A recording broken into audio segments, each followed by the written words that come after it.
Just Yeah. come through, install. But I mean, it's interesting how we have all these connections to each other. Oh, I think you're back. Oh, no, we're not. There's an ad. It's interesting how we have all these connections to each other, but it takes some sort of like major, you know, break in the system for us to be like, okay, no, but we actually have to be together. Like we actually have to connect. You know what I mean? So I'm going kind of off topic, but I just feel like not at all. No, I think I was going through the same like explosion of like I was calling it, because I like to call things, but hyper extroversion. I don't know if any of you experienced it. The first week we all went into quarantine, it just became this like, okay, who have I not talked to? Oh, this person's contacted me, and this. I felt crazy after that week. It was very, like it was overwhelming, but yeah. Yeah, I like texted at least 20 people, and then like I had to stop myself. I have to be like, wait, I should just actually not text. Like it was like, I've never been so social. Like the first couldn't be in person, you know? Okay, but I also think that there's like, you know, to Tiara and Laura, to your point, and you know, I'm not sure if all four of you have experienced this, but it's also, you know, I was talking to a really dear friend, Horace McGarvey, who's a really lovely writer, Bay Area based. But you know, he actually said, and I'm bringing this up because this is Talking Speaks. And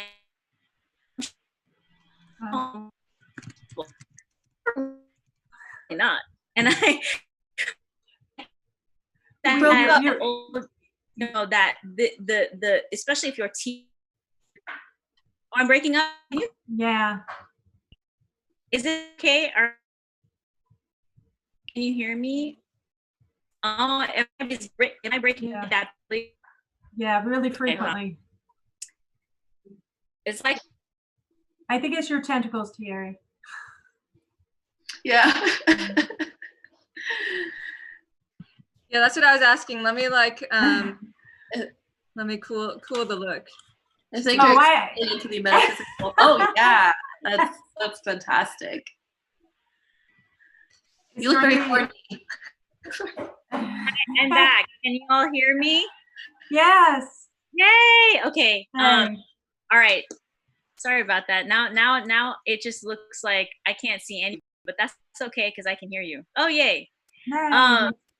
No, you know, this kind of assumption that because we are home, that you know, that there's always like this availability, and and just as in before, you know, shelter in place, I think, you know, all of us are really busy, granted, but I think that there's a different type of busyness that we feel in self-isolation.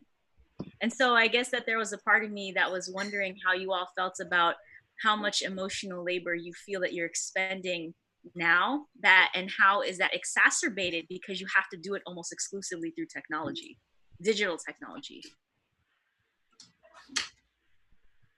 I am just so like focused on the AR. I had a response to this. I mean, there have just been so many articles being published recently on Zoom fatigue, you know, and that it's a real thing. And one thing, I'm admitting this live on several different platforms. One day I just was exhausted and I wanted to take a sick day. And I realized I can't do that now because the expectation is you're at home, even if you don't feel well. I mean, obviously we know there could be circumstances, but like if it's just a minor cold and you don't feel well, you're still at home and you can Zoom in your pajamas, right? And so I felt like, no, I can't do that. I'm responsible to, you know, always be online. And I've just found it more exhausting. And even, you know, I've been factoring in Zoom, you know, screen breaks and things with my students, because I realize for those who can even, you know, support video chatting, that after a while our brains aren't used to responding to this physical stimulation this often, where we're looking at the Brady Bunch, you know, grid of people, and we're trying to process everyone's kind of emotions, because we don't communicate just based on, you know, well, via phone we do, but generally the communication that where we get a lot out of it, we're used to reading all these cues and signals. And so like right now I'm trying to look at each of you, and filter responses, and it's a lot more difficult. And so your brain is, in overdrive. And Dorothy, it's really funny because you're muted and I'm trying to read your lips while you're speaking because you're muted. No, and that's, I think, also, sorry, I just have to interject before we move on to because I definitely want to hear what other people have to say. But I think I also wanted to bring up this notion that there's someone, I guess, this scholar Bruce McEwen wrote an article for the Journal of Psychiatry and Neuroscience, and he actually makes the distinction between this concept called allostasis. And allostasis refers to I'm reading this, adaptive processes that maintain homeostasis through the production of mediators such as adrenaline, cortisol, and other chemical messengers. And the problem is, exactly what you brought up, Carla, is this idea that, I think someone tried to create, in my community at UC Santa Cruz, wanted to do a happy hour. And I actually voiced my opinion about that. I said, people are trying to reproduce to the best of their ability something that actually is a very much embodied experience. So you can't have those expectations that we're going to interact the same on Zoom or even on Marco Polo or TikTok with, it's, gajillion filters, which I enjoy. But I think that's kind of why I'm asking the question, or why I'm asking all of you that question, is like this idea of emotional labor and how it's exacerbated, or, how it's changed for you, through your practices. Yeah, I've really had to balance like how much I can show up to things. Because at first, I feel like when we first transitioned, there was almost too much going on. Also simultaneously, it was like all these kind of meetings I could join in to, again, share kind of like this labor of like how I'm experiencing the, quarantine as an artist, and how being an artist can really like show a new perspective, and being asked to show up to all these things like a couple times a day. And it's just like, well, you know what, like showing up for myself is kind of where I need to be right now.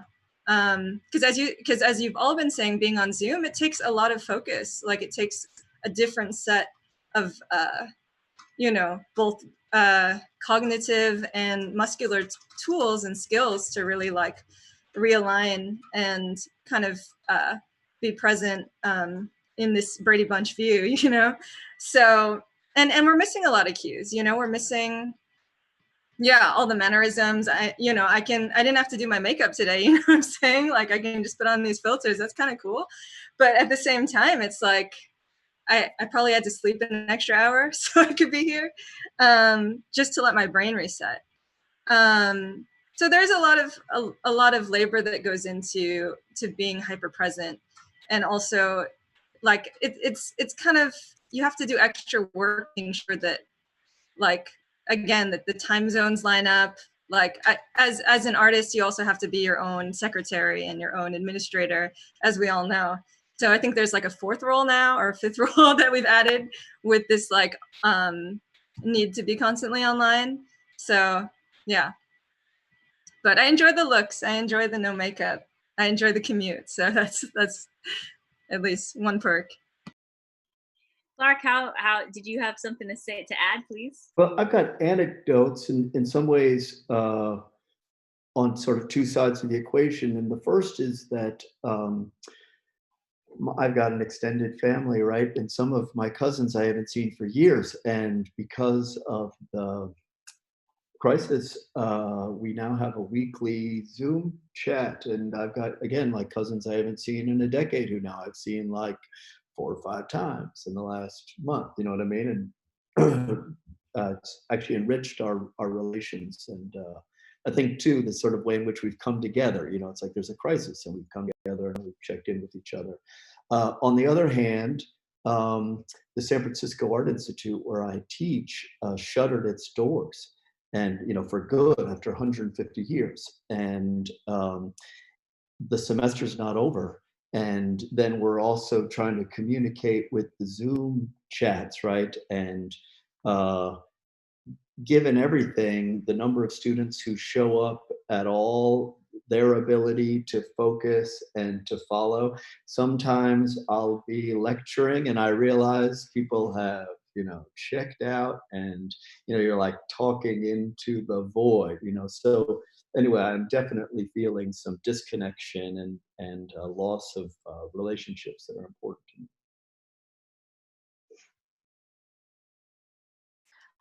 I have a question for you, Clark, or like it's I don't know if any of you realized that Facebook installed a new reaction button that's a care button, and it's this yellow thing hugging a heart-looking thing, and that kind of like squishiness, and they call it the care, I think, emoji or reaction button.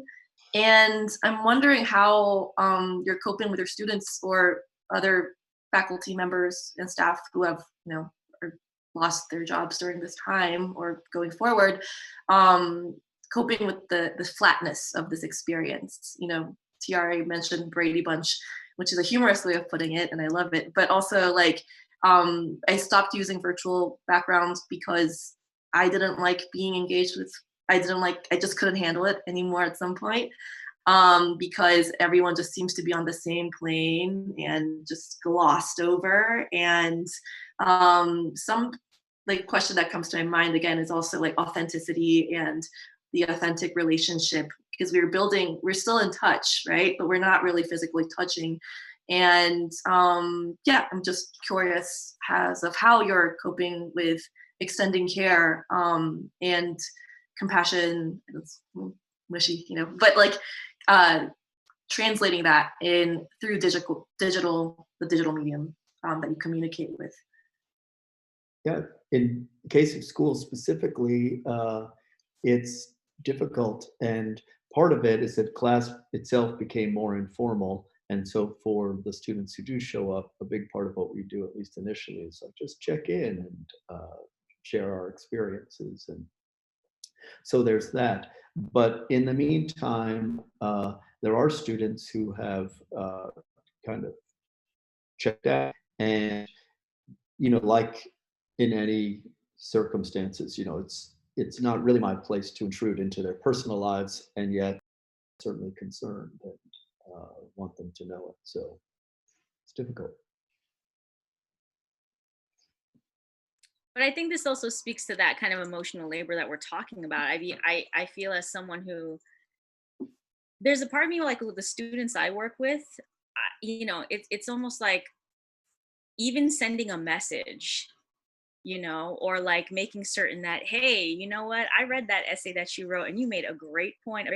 Deckard in in Blade Runner, right? So I still need to grade a whole bunch of papers anyway. I really hope that my professor that I'm seeing for is not on this.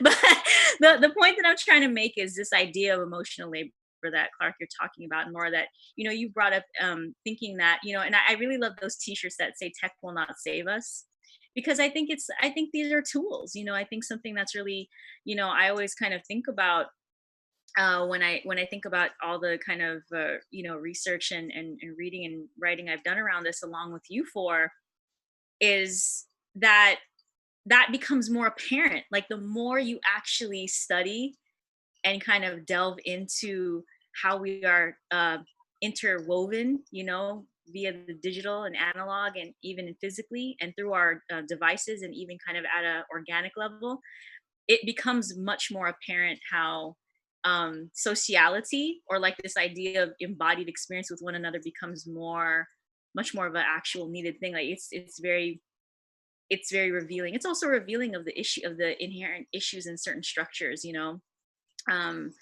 I want to be more broad about this and not necessarily just talk about, like, say, schools shuttering, and because I am actually very sad about that happening as well. Because I have very dear friends that are also educators at SFAI. But it kind of circles back around more to what you were talking about with, like, I'm not on Facebook. I mean, I am, but like I just kind of left my profile, but I barely check it. I don't even know what's going on. And I think a lot of that is because I can't show care just by clicking a button. And I think a lot of us know that, you know, but I think that there are kind of deeper concerns for me where I feel compelled and even obligated to say, hey, how are you? I know that, like, or even just sending kind of an announcement to students or even friends, or even sending a meme. I have friends that just send me memes. There's no words, no nothing. And so I think that's the reason why I was prompted to ask you all that question, like how are, oh, Carla. I did want to mention something about labor. One t-shirt I like is "I will not fix your computer," because once someone, finds out that you work with digital tools, they think you can fix everything. So that's my favorite t-shirt. "I will not fix your computer." Students right now, it's demoralizing that I can't fix, certain things for them. And so one issue that has arisen is synchronous and asynchronous teaching. And so I've been scheduling many more asynchronous sessions where I'm doing one-on-ones to accommodate students in terms of time zones and those kind of things. And I really like getting to spend that one-on-one time with them, but that also means I'm doing synchronous and asynchronous each week. So again, it's kind of double labor. And double for the students as well, quite a few students too, because they're expected to do all of these one-on-ones and kind of fit that in with their various other schedules. And so that has really been something that's taken some time to get accustomed to, although I do think it's really crucial and essential right now. Yeah, for me, I feel like I touched on labor a bit, but to what you were saying, Laura and Dorothy, or all of you were saying about kind of how are we using technology to extend care. And it's, yeah, I agree with Dorothy. I can't just, I've been having trouble sending a text, like reaching out or like pressing a heart button as an extension of care. It just hasn't felt right. So I've resorted to not reaching out for like almost 2 or 3 weeks as I try and reconfigure what that means and the best ways to do it so it feels more sincere. And it's hard. It's hard to kind of like reconfigure again these disembodied experiences to those we love. Like I've been talking to my grandmother a lot, more than I have in the past year, just through video chat. It's a lot different than hugging her, but it's been really good to just check in. She can't hear, so she has to read my lips. And then I've been trying to create like small, I feel like creating maybe intentional works, maybe like how we used to write cards to each other, snail mail. Or my mom used to leave me little presents on my bed. Like little physical objects, and just like how can we maybe create like personalized moments of care that aren't already pre-designed for us, like this heart, this like new care emoticon. Like how can we personalize them? Like how can we reclaim our expressions and our like, I know it's more labor, but I feel like that's the only way to make it more sincere for me, or I won't do it right now. I've had to kind of like push back on it a bit. Yeah, piggybacking on that just quickly, I'm also curious of like how, that extension of care, oftentimes this is a question for all of you, but how oftentimes it's publicized versus it's through direct messaging, or whether it's through a click of a button. I'm like that kind of action, like I think is very interesting in terms of like, like when do you make it into like a comment in a social media post versus like when does it become, I'd rather talk about this in person, meaning talking on the phone. And that's something I've been really interested in terms of how we're using and engaging with these platforms that allow us to extend this kind of idea of care and togetherness. That's a very cheesy term, but yeah, just curious if anyone had thoughts on how they used or talked to each other during this time. By the way, No shade to one's own thinking. That is fantastic. There's no such thing as cheesiness in this panel. But Tiare, did you want to say something? Because I think I see some questions rolling in. But whoever wants to kind of answer Laura, please do.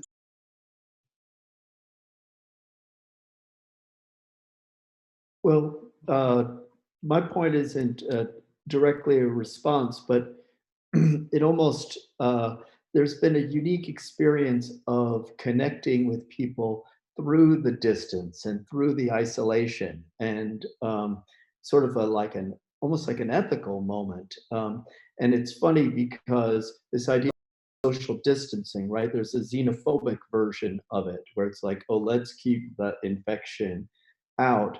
But instead, it's like, oh, we're depriving ourselves of social interactions, but in the name of like social solidarity and being responsible for each other.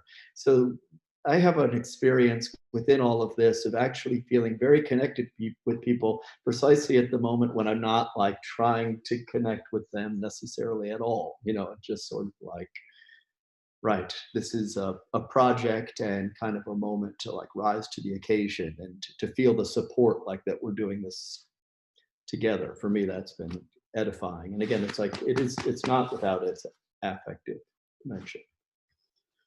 No, thank you for that, Clark.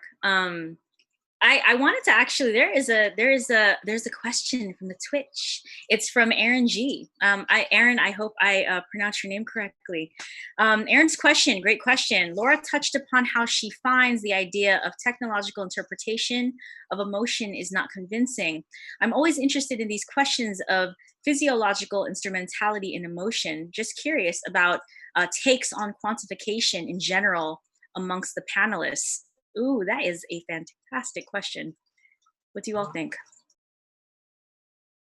So quantification, quantified self, this idea of, you know, biometric data, and that all of that is going to reveal something that is the essence of you. Yeah, I mean, there are a lot of people who are big proponents of the quantified self movement. And like most things, I think that there are pluses and minuses.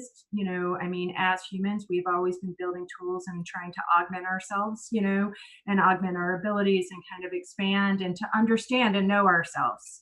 And, you know, Cartesian, you know, dualism, like, you know, is there this duality? But I do think some of the metaphors that are used and just some of the implementation is lacking. And that's where artists need to come in and to subvert, because that's what artists are really good at doing, right? Looking at something from a different angle or a different perspective, asking these questions that are part of the status quo or, you know, normative culture. I totally agree, Carla. And I think that's what we're all trying to do with our each respective work for sure. And I would love to talk to Carla again, just to see how she or they or have, you know, quantified affect of you and how that all, like what they feel about it. And in general, like I think what's also interesting for me on top of that is the quantified self that is conditioned to be quantified, like being in a specific time period where oftentimes you don't even know if parts of you are being numberized or being put into categories, and not having those policies clear, not having any kind of like, or having to participate because you have to in order to have access to certain things and resources. And which is interesting, again, it goes back to emotional surveillance, as Dorothy mentioned earlier. The stream was cut off. But yeah, there's something about that. I think quantification is also tied to like older like behaviorism and problems of psychology studies, and that whole kind of wanting to put humans in a lab, and or just extracting, making so many extrapolations based on just rudimentary numbers or metrics, making it into a metric. Does this person feel happy or sad? Okay, this person feels happy. Let's give more of this thing to that person. And there's no in between that I find very problematic personally. And the fact that I voluntarily participate and I, am always on social media. And so it's a push and pull for sure. And I think it's gonna exist as it's existed since the I think 18th, 19th century. Yeah. So.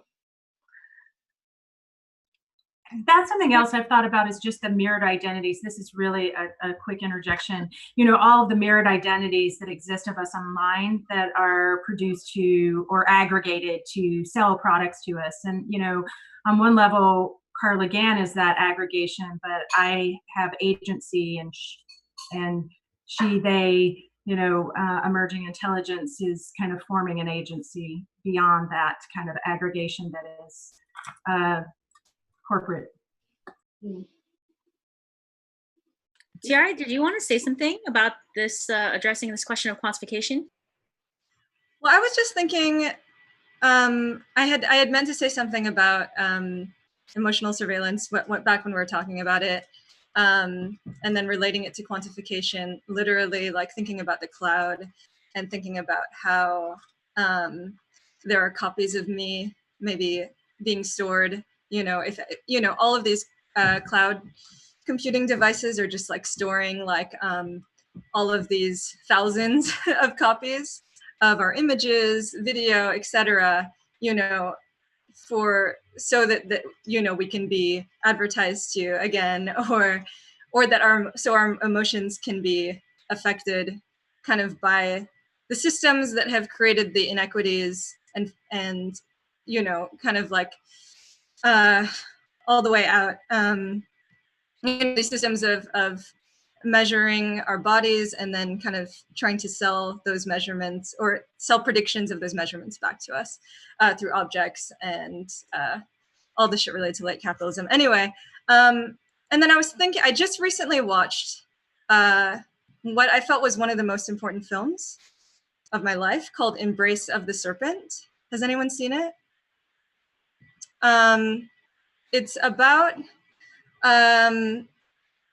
it's filmed in the Amazon, and it's about an indigenous tribesman who has lost everyone in his tribe, who's approached by a German scientist who is looking for a sacred medicine, who is just trying to survive. And there's a lot of themes touched upon this, including how kind of like the extensions of techno-colonialism, like the gathering of medicines for the Western world, affect, kind of First Nation peoples and destroy their environments, destroy their culture, their language. And there was a moment in the film when this indigenous protagonist, well, for one, it was the first indigenous protagonist I've ever seen portrayed in a film throughout, a dynamic, like multi, like not just the wise shaman or jungle character, like many faceted, like fully dynamic character. And how he used this word, I'm not going to pronounce it right, but the word meant this copy of himself. How after his like photograph was captured for this German scientist, that was like a part of the story, he felt that like he had lost part of his soul, and that he was existing, when all this knowledge was being kind of like taken from him and his tribe, how like he was living as a copy, as a hollow version of himself. And it really struck a chord in me, because I feel like I'm originally from Hawaii. I was raised with like a very rich culture and language but like slowly have been like divorced from it. And I keep forgetting who I am. And in the movie, it was like, we always like, this indigenous tribes person has like grabs this group of orphan missionary, like orphan indigenous boys who were being, converted to Christianity, because that's how it went down kind of everywhere around the world, you know what I mean? And he brings them to this bush, this plant, and he tells them a mythology of the sun god giving the semen to the plant to provide this medicine. And he's like, don't forget who you are, just never forget who you are. And I say all this to say, sorry, this is quite long, that like, as we continue to interact with our technologies and create these new mythologies with the extensions of our technologies, because the mythology continues. It's not like the mythology stops, And as I said before, technology is an extension of nature. just to keep the fluid lines of who we are at, you know, as you know, physical bodies with ancestries, with you know, these very kind of we all have a really diverse sense of we all have this really like strong backgrounds of experience in life. I lived all over the place, you know, including Hawaii, but how just never to forget that, and then to add to it through, you know, just to like keep bringing it up even as we have these conversations. Like for me, I always forget, but sorry that went way off from the quantum. No judgment. Remember what I said, Tiara? Yeah. Wait, also selfishly, also I have to say this before I be selfish for a quick sec. Anyone can ask questions on Twitch, and then like please like let us know if you have questions. But if I could be selfish for a second, because I participated in a poetry reading. I was invited to read poetry from someone who I really, really love. And I read this, and it's pertinent. That's why I'm reading it, because I want to know what y'all think. But it's the Encyclopedia of the Common and Encompassing, and it's actually by Alison Campbell. But I'll read something really short because it's based off of, I feel it's, you know, it kind of overlaps with what Tiara is actually mentioning. And then it's interesting because the way that the book is written, it's like looks like an encyclopedia kind of dictionary or a dictionary. And there's different entries in it, and the body is an entry. And Alison Campbell writes, the body can be described as a sequestered collection of physical parts. Look down, feet, legs, torso, arms. You're seeing a large percentage of your body, but even with less, there can be organized life, like the soldier without legs and arms, the one who calls below the knee amputations, paper cuts. He is still owner of himself. There is much debate over whether one has a body or is a body, though most people aren't up at night over it. I mean, I don't know, I am. But anyway, back to the poem. The difference is you imagine the body as a case for yourself, spacesuit or turtle shell, or as yourself, and are what you are holding, and your hips don't lie.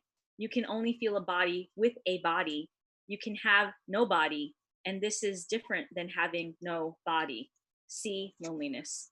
You can want to forget a body or want to forget part of your own body, and even your body's pieces have their ghosts. But I wanted to, I mean, I'm just surrounded by all these books. I just got to share them at some point, you know, that's why I'm being a little selfish. But I wanted to share that with you all based off of what Tiara was talking about, because if we're thinking about emotions and how they're filtered, how they're mediated, how they're reified, I know that's like, I don't mean to be an academic douche, but it's very true. How do these emotions and feelings like manifest out into the world, right? Beyond the digital, like what is it going to be like? There is not going to be this kind of, we're not going to go back to the same thing, you know? So it's just to speak to what kind of Tiara, thank you so much for bringing all those things up. And I'm definitely going to check that movie out, because I have actually heard of it, but I haven't watched it yet. But I don't seem to be getting or seeing any more questions, but does anyone else have anything to say about quantification before I jump onto another question? We're all good? How's Carla Gann feeling? Oh, okay, there it is. She's still moving. Does she like blink twice when she wants to talk really, really bad but can't? Yeah, she is really wanting to talk. Just bring something up. Because I don't know if anyone else has like this reaction, but you know, I know it's very polite for us all to mute, and I appreciate that. But like when I start talking and everyone mutes, the silence actually gets to me, you know, not having any kind of noise or anything. Yeah, it's a strange thing. And you know, a while ago I realized, I was like, oh, I'm not getting feedback or response. And I just didn't know if anyone else kind of had any opinions about that. I've been calling it a mutiny. in our Zoom rooms. It's not so just that. For me, it's like also like how, you know, like especially when you're in teaching mode and it's just a black box with a name on it. Oh yeah. That drives me like I'm in a like weird like panopticon, like I feel like I'm I show everything. I'm trying to be more animate than I usually would be, although I'm animated in front of people. And so it's this kind of like, maybe it's the thing of like the energy not meeting, like the level of intensity that I feel like, and there's this blockage, and the way the webcam works, you know, I can't do this. That's ridiculous. And so, you know, and this is kind of like how you also position yourself to be an authority, how you communicate yourself. Do you be really close or do you be really far? And that, all of that kind of calculation that goes into, again, goes back into emotional labor, being in it. But Carl, I totally, that always freaks me out when I see the red light kind of go like on and off constantly. And at the same time, when your mouth is kind of moving, you're like, and it's not, because I can watch both of these accounts and the video is slightly off on like over there to here. It's wild. Yeah. That is the point too, where, right, as much as we're sort of using the body as kind of a contrast from the technological experience, the technology has revealed embodiment clearly to be more complex. And yes, I mean, in other words, in a way, that kind of disembodiment, that's kind of the new body there. And you're experiencing it even as it's like registered indirectly and reflected back at you or whatever it might be. Yeah, it's sorry, go ahead. I'm doing the mutiny thing. All right, let's just do a mutiny. Okay.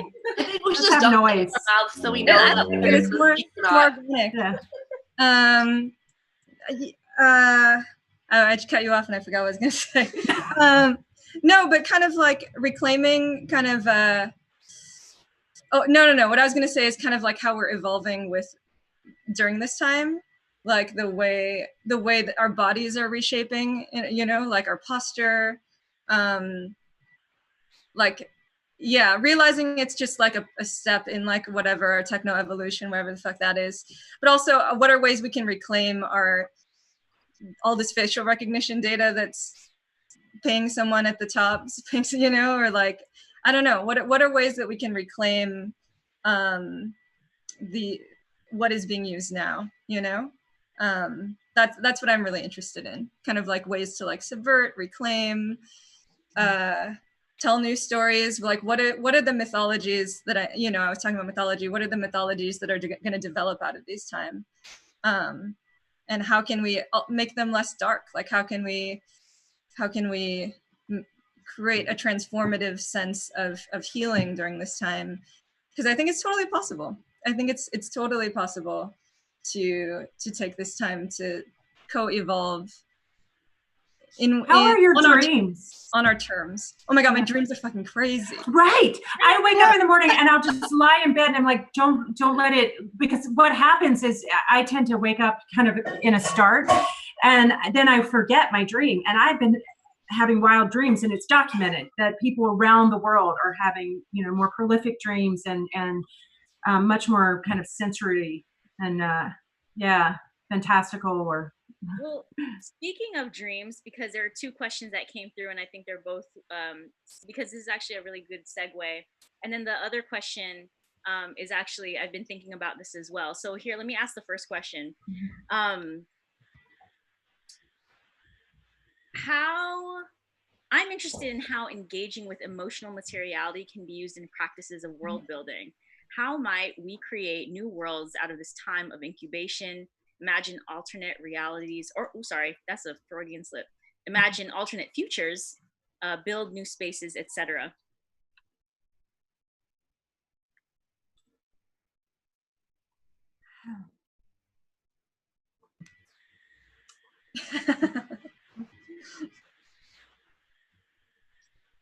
It's Clark, you're turned off. Yeah, Clark. That's oh, perfect. yeah. Just do the mutiny. Fuck it. Yeah. I like all the noise. Yeah. Well, again, come on, get with it. Okay. Oh yeah. No, then we're gonna get a major big echo. Emotional dump for me. Like I haven't been a big fan of the term new normal. Like it's something about it, or like a very wrong. Every time I hear it, and I've been hearing it more and more through various outlets, and the media has been using it a whole lot, and but has everything, I mean, have things been normal? You know, like that whole idea of like, it's not like integration moving with, but it feels more so like, let's put this behind, let's get past this. I don't want where it was, I want to go back to where it was before. And it's not going, that's my personal view, but I don't think it can't be. And there will be new policies when we're thinking about, or even new technologies of how we're going to gather our data, how we're going to use it for the better good of the public. And that's the struggle that I think I have is I want us to all move together, and great if I can send off some emotional data to this company and they will use it for the betterment of public knowledge and, you know, research. And then I think if I knew that was happening, I would feel better. But the fact that I don't know that is happening while, especially during this whole time where I'm listening to like motivational music or exciting music just to get out of a funk, I feel like that data is implicitly very, you know, it's biased, and it's going to be used to propel any kind of agenda, any kind of specific motivation that's most likely going to be capitalized in some sort of way. And I feel very mixed because of that. And because of all of that, new normal feels, I just not a big fan of that term. Yeah, totally get it. Does anyone else have, before I move on to the other question, does anyone have anything else about kind of world building or thinking around incubating ideas at this time? Well, right now, I think it's really exciting. You know, I've been collecting photos of animals that are, you know, coming out into these urban centers, you know, flocks and herds, and they finally feel, you know, comfortable because there aren't all of these humans encroaching on, you know, like every kind of area except for, you know, specially cordoned off, you know, spaces for animals, whether it's for slaughter or for, for us to visit for our, you know, entertainment. And so that's something that I've really been envisioning, you know, there's a Marge Percy book, Woman on the Edge of Time, and she has the ability to go to two futures. And in one future, the inhabitants have found a way. She first looks at that and there are no skyscrapers and she's kind of disappointed by this future, but they have found how they can integrate technology with biology and live off the land again. And I have been returning to those visions that she shared in the 70s, where she was already starting to think about our environment and think about also, you know, these false dichotomies between artificial and, you know, and biological. And so I have been having kind of daydreams, you know, imagining what it would be like if I, you know, return to the L train or to Manhattan. I live way out in Brooklyn, and I see, you know, some animals walking down the street, and, you know, I'm not terrified. I realize that it's part of an ecosystem and that this change allowed that to happen. Or also the environment. Oh my gosh, like, you know, maybe if we actually became more conscious. I know someone else was talking about traveling. Last semester, I traveled to 6 countries and I was on a plane constantly. And I thought about that, and, you know, in the past month and a half, I've traveled to several countries via this portal, right? And so really becoming more responsible in terms of, you know, when we decide to hop on a plane, those kind of things. And so I've been having all sorts of daydreams, and utopia at its root isn't like a perfect society, but I still feel like we can aspire, you know, right now, and have these conversations and have these visions. Yeah, I completely agree. I mean, I feel like, again, we've already touched on this, but like what we're seeing now is just all of the cracks in the system exposed, like both on a national and international level. So we've already been doing this, but we have to even more so vocalize what are the worlds that we want, or what is the future that we want. It's not going to be the same after this. We're not actually going to completely come out of, you know, like quarantine or post quarantine or before Corona. It's all for many peoples. They've been living kind of in a hellish, violent situation, you know. some people have been kind of like trapped at borders. Some people have been denied the right of citizenship. Some people have been going without food or clean water for decades, you know? So, I mean, how do we break out of these systems of inequity that were already in place and imagine these better futures that are described by science fiction writers, or that we can discuss and decide on together now? Because we are more decentralized now. It is more rhizomatic. We can come together globally and talk about these things. We just have to like demand to, and demand, you know, a different system at the other, on the other side, which is going to be constant work. But yeah, this is some like brujeria shit right here, because you basically just answered the other question that someone asked from the chat. It was related. I can read it. One of the community members asked, we've only been in official lockdown for less than 2 months, but you'd think it's been years the way we all talk. And then they mean we as in government, primarily ourselves, and then but the media as well. To what degree are we overreacting and creating unrealistic expectations on ourselves in terms of the transformative potential of this crisis? A year from capitalism will have adjusted. This new normal that, you know, Laura was bringing up will reassert itself, and this will all seem like a weird, bad dream or not. And then they kind of followed up by saying that, you know, again, we all talk, meaning media, government, ourselves. There's a lot of opportunism being presented about how this will be a revolutionary pivot for society and the art world, etc. But I'm less sanguine. I actually agree. I do have my moments with that as well. I absolutely appreciate deeply that comment. So you already addressed this, so thank you so much, Tiare. Another question from Seth Water. One of the brilliant writers of one of the two essays for the exhibition. I wonder if anyone has thoughts about how our moment relates to discourses of resilience, to use another buzzword. For example, I constantly get emails from college presidents or colleges, you could say, with subject lines such as "Together, let's stay found," and "Stay home but keep going." So yeah, does anyone have any thoughts about that? You know, kind of the use of language. I mean, this kind of goes back to what the other community member, I think this is user Scene Capone. Hopefully, I'm mispronouncing it. I'm sorry. Sean Capone, yeah. Oh, really? Because it's Sean. Okay, because it's SEEN. Sorry. Yeah. Okay. Yeah, thank you, Sean. So yeah, does anyone have any thoughts to address either question? Well, one thing about language, stay home and the stay home campaign, I think, you know, they've definitely been kind of adapting that to stay home if you can, because, you know, that speaks to privilege. If you're saying stay home, a lot of people don't have, you know, that entitlement. Yeah. It's interesting. I have to bring this up too. The reason why I really appreciated these comments both from Seth and Sean is that there was one friend, and I felt so horrible. I had a email exchange. It was a dear friend who named a playlist house arrest, and I wrote him an email and I said, I don't like that language actually, because that's not what we're actually experiencing.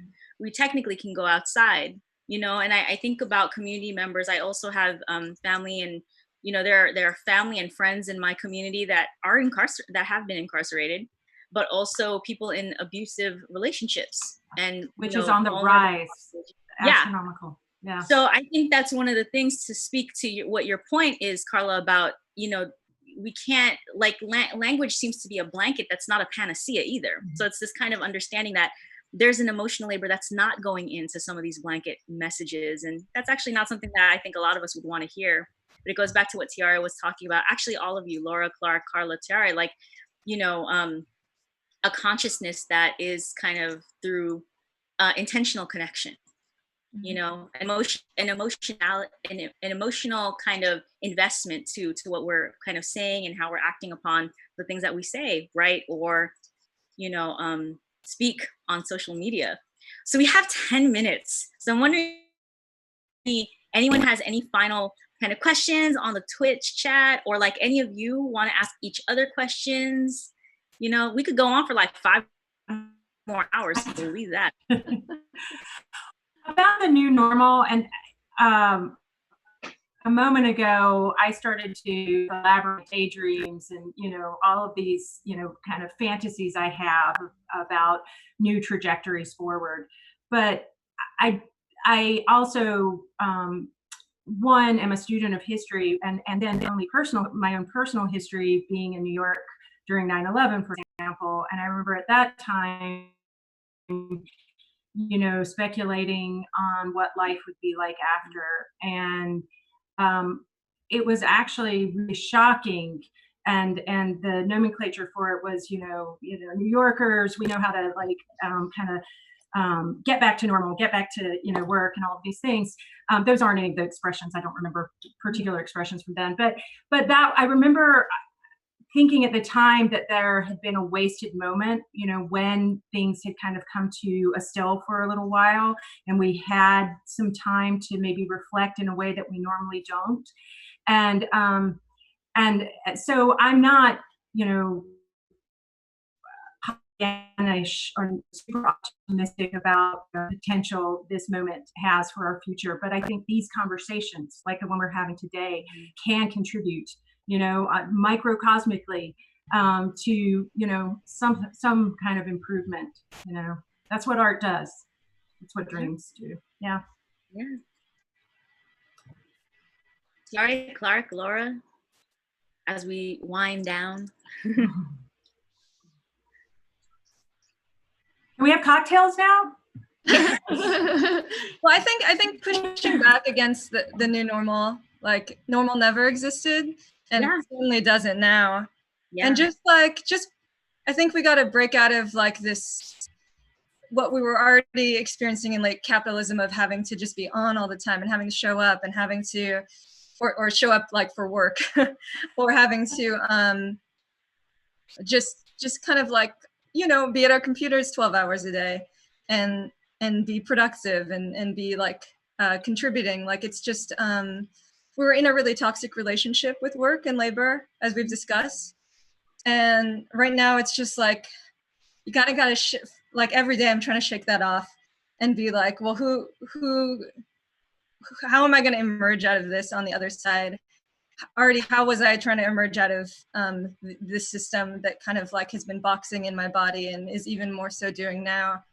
So I feel now even more so than ever is a time to say fuck all that. I'm going to be as weird as possible, and I'm going to be my truest self in whatever way I can, and show up for myself the most right now, because we do have more time. Well, also, prioritizing. I mean, that's the one thing in terms of value systems, and really starting to rediscover for myself what I really value. Mm-hmm. Yeah, what matters the most, and also distributing that to your attention to things that are just not this, but also other things around you. And I think really hugging yourself is hugging others. Self-care is an act of, hopefully, it's viral, it's contagious. And I think being able to balance out, a lot of your time that you have with being creative, or as Carla, you said, I think art for me has been it's been a lot of reevaluation, finding meaning, trying to language things that I think that I feel, but I can't make. And being okay with that too. And it goes back to our first, I think, conversation of what I said, the unknown is okay, being afraid is okay, being fearful is okay, embrace it, integrate it. And then, we'll see where we're at afterwards and keep talking. But I think, what this whole situation and us being privileged in our houses and being able to connect and having computers to be able to connect to each other is, we call it labor, but there's so many different forms of labor that exist. And what I've been constantly still thinking about a lot is there's always somebody else on the other side of the screen. There's always somebody else who's,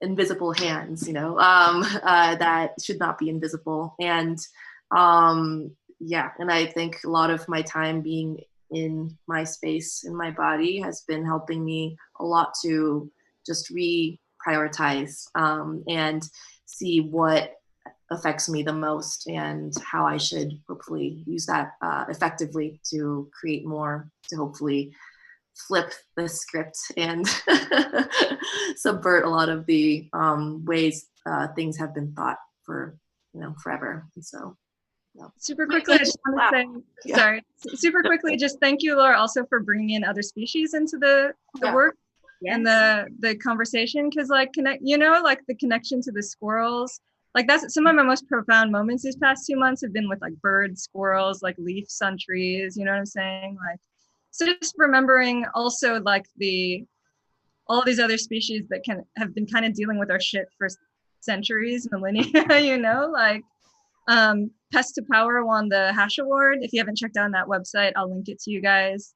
But it's about like the cockroach and like other pests that are rising up, and that we've been killing off for a long, I don't know. There's just a lot of power to that. But Clark, I don't want to take up all the time.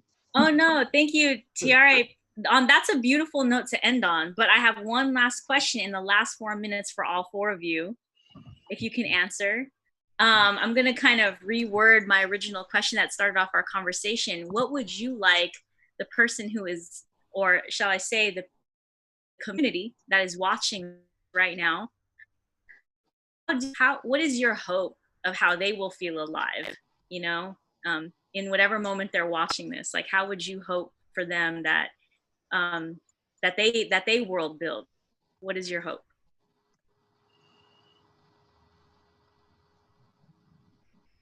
I could take it up.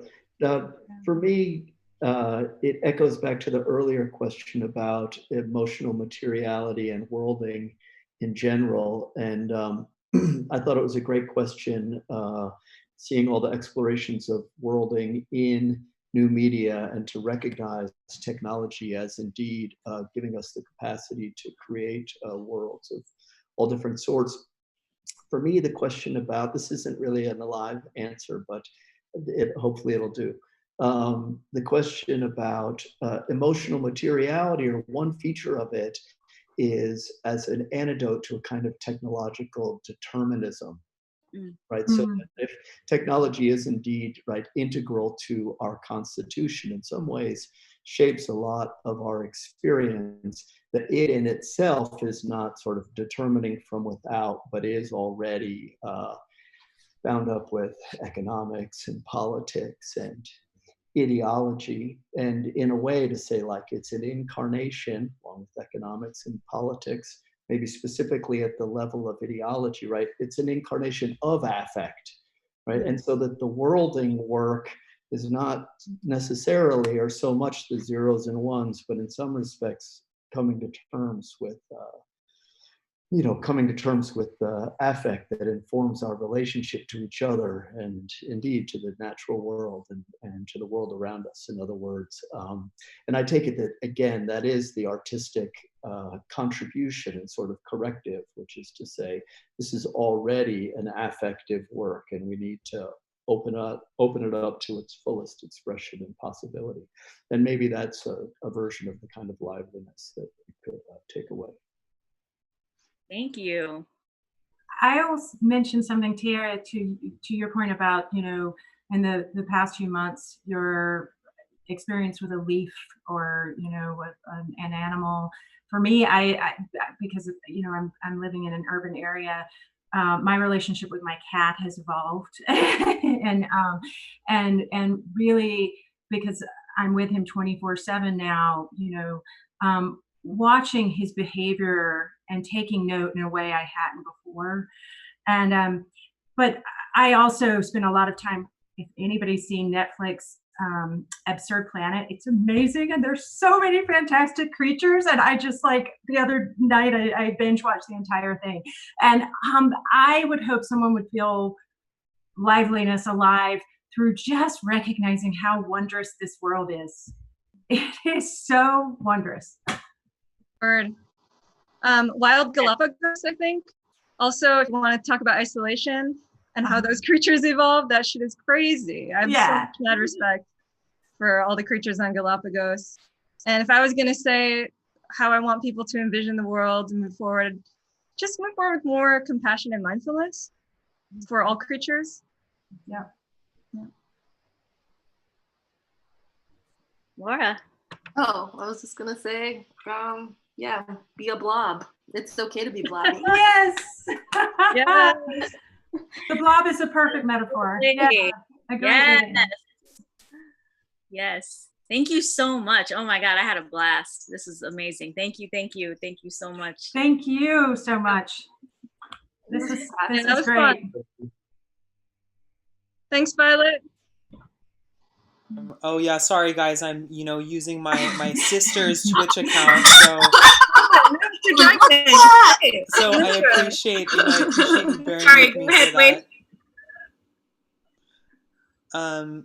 But I just wanted to come. Thank you guys so much for being here. That was amazing. I really appreciate all the time, and that was a really rich conversation. If anybody is watching this and missed part of it, this is all going to be recorded and posted on the internet for you guys to check out after the fact. At this point, I'm just going to plug our donation link, which is in the Twitch chat. Please donate. All of the funding will go directly to the panelists. Silicon Valley is a totally non-for-profit organization, and we're here to support artists and creative thinkers like the ones who participated today. So if you're watching this after the Twitch stream and you can't find the link, shoot me a DM and we'll find a way to take your money.